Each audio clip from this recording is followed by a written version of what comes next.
First, you have some time to look at questions 1 to 5.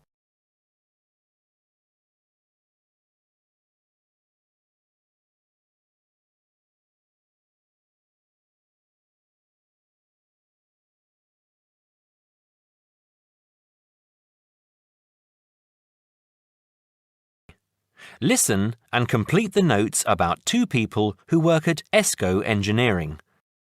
Oh, hi, Maggie, it's Greg. Hi, Greg. I'm phoning to check some information about some of the staff. I'm putting all the staff data into new files, and I noticed that I don't have files for 2 people. I think you might have them. Oh, really? What are their names? Peter Austin and Jane Moore. Let me have a look. Yes, I've got them here. Shall I send them to you? No, you don't need to. Just give me the information now. I can write it on some new files. I don't really need the photos if you've got photos there. OK. Well, Peter Austin first. Now, is that Austin with an I or Austin with an E? It's Austin, and his address is 110 Argyle Street, Tunbridge Wells, Kent, TN3 5RQ. 110? Uh-huh. And his phone number? It's 07984 645 792. OK. And how old is he? He's 47. 47. And what about his marital status? He's married. There's a note here that he has 3 children, 2 boys and a girl. OK. And finally, when did he join the company? He started with ESCO in August 2003. Thanks, Maggie. Before you hear the rest of the conversation, you have some time to look at questions 6 to 10.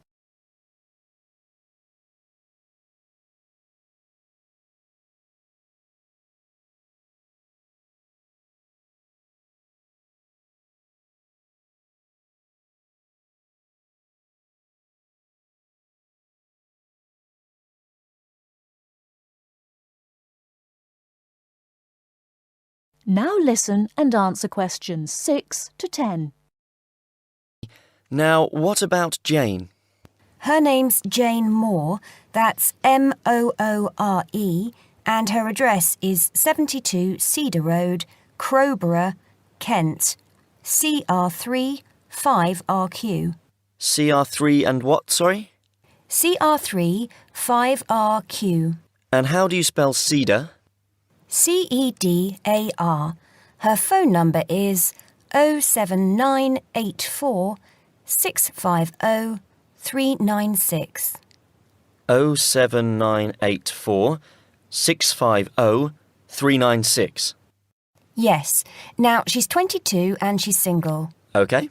And she started with ESCO in 2005, February 2005. Right, thanks, Maggie. That's very helpful. Goodbye now. Goodbye. That is the end of part 1. You now have half a minute to check your answers.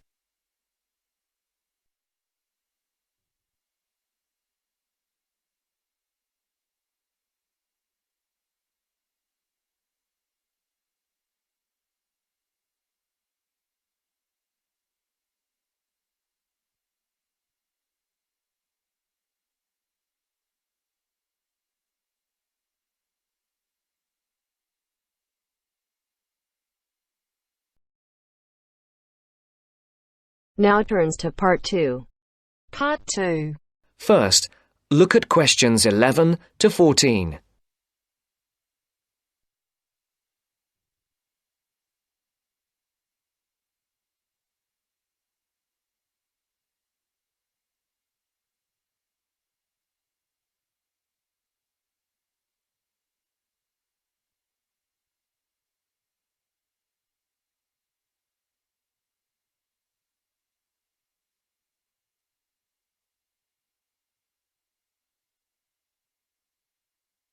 Listen carefully. Who's next, please? I think I am. How can I help you? I just came in on flight 372 from Singapore at 11:30 and my luggage hasn't arrived. I've been waiting at the baggage claim for about half an hour now and everything seems to have come off the plane. The conveyor belt has stopped and all the passengers have gone. So I came here to find out what has happened to my bag. Can I see your ticket, please? Here it is. So you came from Hong Kong today and changed planes in Singapore, right? Yes, the connection in Singapore was a tight one. The plane got in late and I had to rush to get to the next flight. That's the problem right there. There wasn't enough time to get your bags onto the connecting flight. Normally, Singapore Airport is very efficient. Now, I need you to fill in these forms. Your name. Jenny Lee. Address.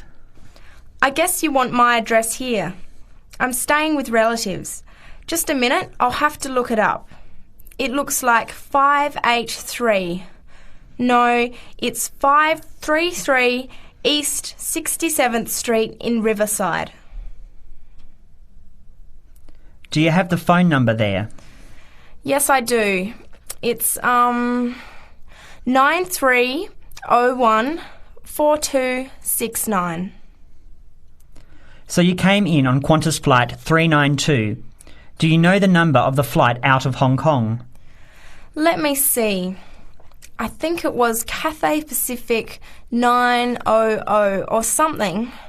Oh yes, it says here, CX 912.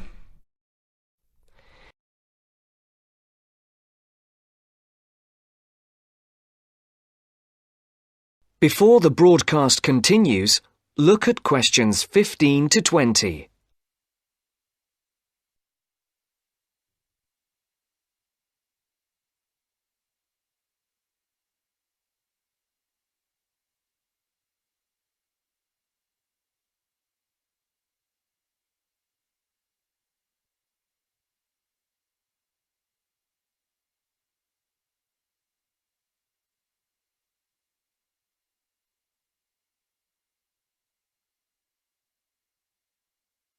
You will now listen to the second part of the talk. Right. Now, I need a description of the luggage. How many pieces did you check in? Just one. Can you describe it for me? Here is a picture to help you. Okay. It's a big bag, like this one. Rectangular. Not hard shell, but soft covered, and it has a zipper around the front. Is it black? No, sort of a grey colour. Any identification? Just a tag with my name on it. Any other features? Well, it has wheels and a retractable handle on the end, so you can pull it, as well as the handle in the middle. Okay, that's fine. Now, if your bag missed the connection, I'm sure it'll be put on the next flight. I'll email Singapore as soon as I finish here. The next flight comes in at 17:50. That's 10 to 6 this evening. You can pick it up then. 10 to 6? That's too long to wait. Can I get my uncle to pick up the bag on his way home from work? Sorry, you have to be here yourself to clear customs. Of course, I almost forgot. Will the bag come here, to this desk? Yes. You pick it up here, then take it over to the customs area. By the way, don't forget to bring your passport. You will also need to have the key plus your ticket with a baggage claim number on it. Oh, okay. Guess I'll have to come back tomorrow then. It's lucky I packed everything I need for now in my carry-on bag. Yes, that's always a good idea. Be prepared. That is the end of part 2. You now have half a minute to check your answers.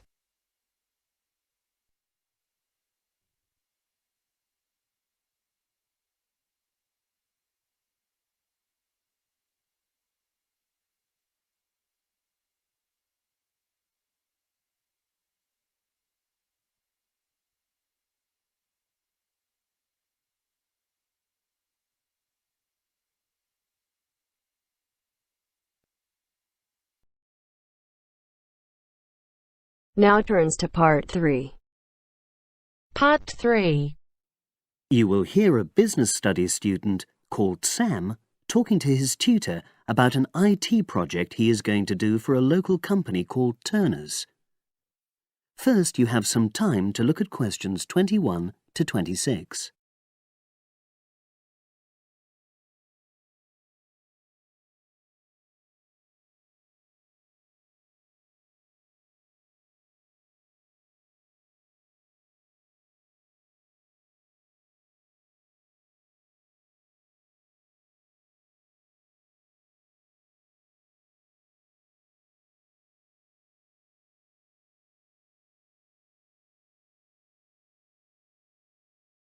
Now listen and answer questions 21 to 26. Hello, Sam. Come in and sit down. Thanks. You're here to discuss your company-based IT project, aren't you? Yes, I've been to see the manager and he's given me a lot of ideas about projects that the company would find useful, but I wanted to ask your opinion about them before I choose one. Yes, that's fine. Now, this company's called Turner's, isn't it? That's right. It's a small engineering company. They make machine components for trade use.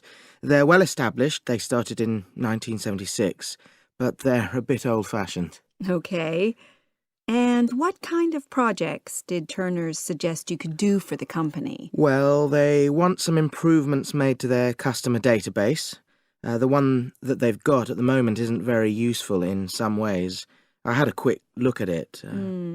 That would be a very straightforward project, and it'd be simple enough to evaluate, but I don't think you'd get enough out of a project like that. You wouldn't learn anything new. Well, another project they suggested is to do with their online sales catalogue. At the moment, customers can look at their products, but they can't actually order them online, which must affect their competitiveness. But I said I thought it would take too long. It's quite a big task. You're right. It's too much for the time you've got. It's a pity, though. Then they want some help with their payroll system. At the moment, the way they calculate pay involves a lot of manual accounting. I suggested they could have a system where employees register electronically when they arrive and leave work, so the hours they do could be transferred automatically. I think you'd get a lot out of a project like that. It would extend your skills, but it wouldn't be too much to take on. A student did something similar a couple of years ago, but this is slightly different. Well, then they need help with their stock inventory. They do everything manually. Really? Yes, and it takes so much time. It's probably very inaccurate, too. An electronic inventory would probably be the biggest single benefit for the company.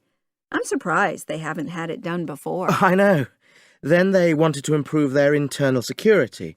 The manager had visited other companies where the staff use swipe cards to access various areas of the building. It sounded useful, but the trouble is I'm not really sure how to do it. Well, I think you're right in that assessment.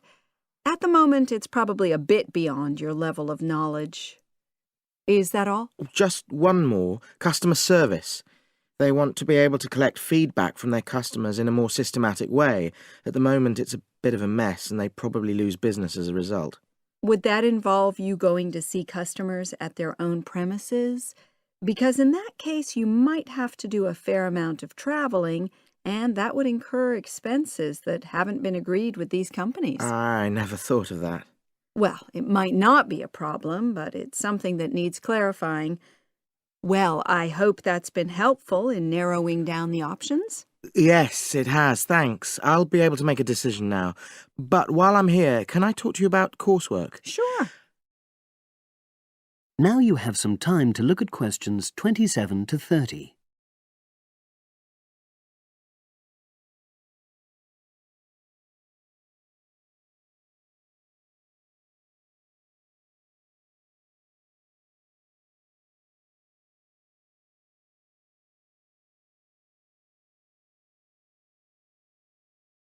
Now listen and answer questions 27 to 30.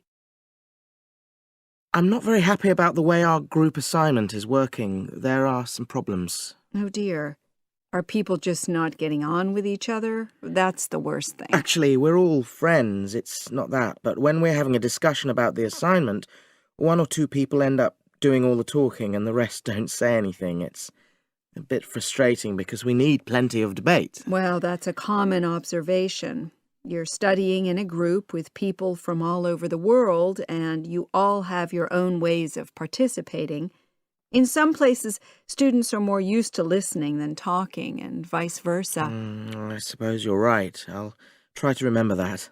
Does everyone pull their weight as far as sharing the workload is concerned? I'd say they do, yes. And our group elected a leader. She's very good at making sure no one's overloaded. But personally, I feel that there are just too many of us in the group. Whenever we try to arrange a meeting, there's always at least one person who can't make it. It's not anyone's fault, it's just that we've all got slightly different timetables. Well, I'm glad you've talked to me about it. Feedback is always useful. Is there anything else you're concerned about? There are a couple of problems with lecturers that all the students are talking about. Last semester we had negative feedback about the way lectures were organized.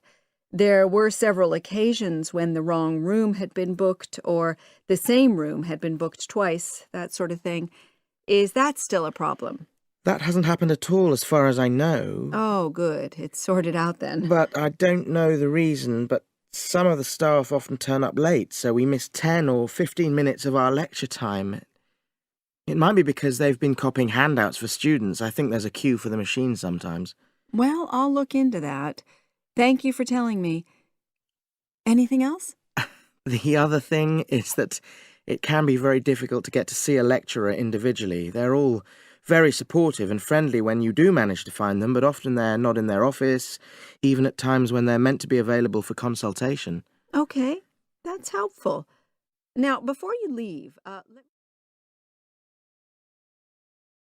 That is the end of part 3. You now have half a minute to check your answers.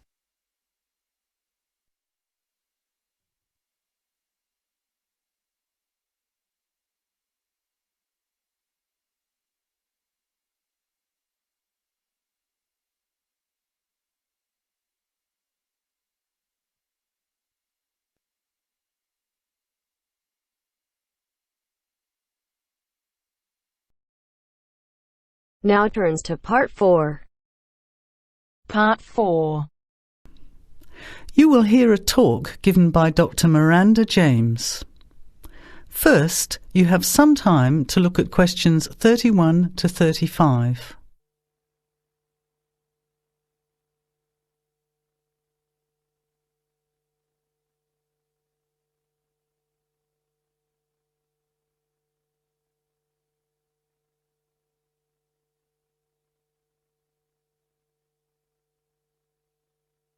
Now, listen carefully to the talk and answer questions 31 to 35. Good afternoon, everybody, and welcome to the first in a series of talks we have arranged for the Overseas Students Association this semester. Dr. James has very kindly agreed to speak to us today on the topic of public speaking, and judging from the large numbers of you here, it's clearly a subject of great interest and relevance. Dr. James. Hello. It's good to see so many of you here, and hopefully what I'm going to tell you will be useful to you both here at the university and in your future employment. Many people avoid speaking publicly, by which I mean in front of, say, 10 or more people. Not because they lack the ability, but mainly because they lack confidence, which is really only due to lack of practice.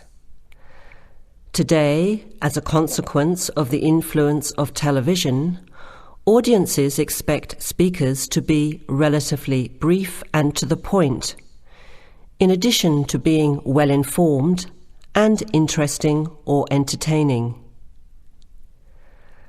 Probably the most important part of public speaking is what you do beforehand, by which I mean preparation.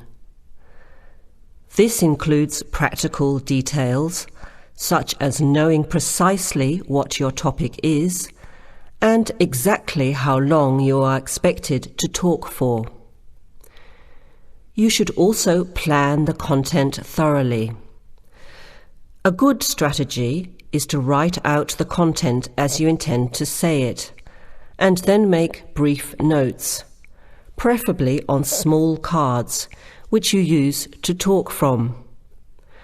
This way you sound more natural.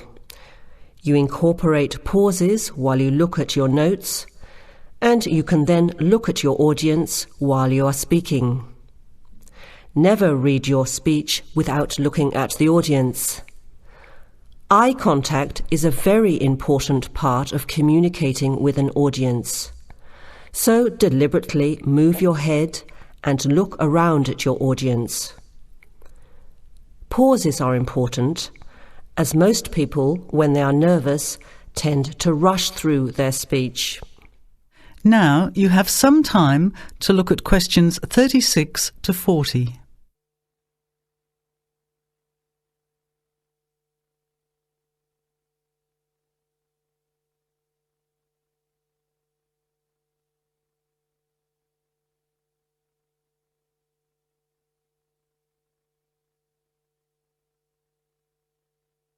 Now listen and answer questions 36 to 40. Practice speaking slowly. This gives you more time to pronounce your words correctly. It's always easier for your audience to listen to someone whose speaking is clear and calmly paced, so that they can understand the ideas being explained. And the bigger the group, the more slowly you should speak. Remember to project your voice, speaking clearly to the person furthest away from you. It's a good idea to rehearse and record yourself. Pay attention to your intonation when you listen to yourself. It's even harder if you're speaking in a second language, I would imagine. But there's nothing worse than listening to a flat, monotonous voice. So try to vary your tone and rhythm. This will add meaning to your words. Lastly, pay attention to both your posture and your gestures. A confident person stands or sits in a small group with their head up, chin out, and shoulders back.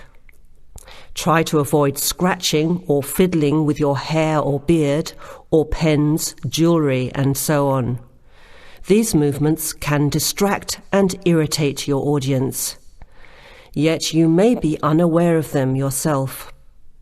Another reason for rehearsing, preferably with feedback from a friend, or better still, on video. I hope these few tips will make your experience of speaking in public a little easier. Remember, practice makes perfect. That is the end of part 4.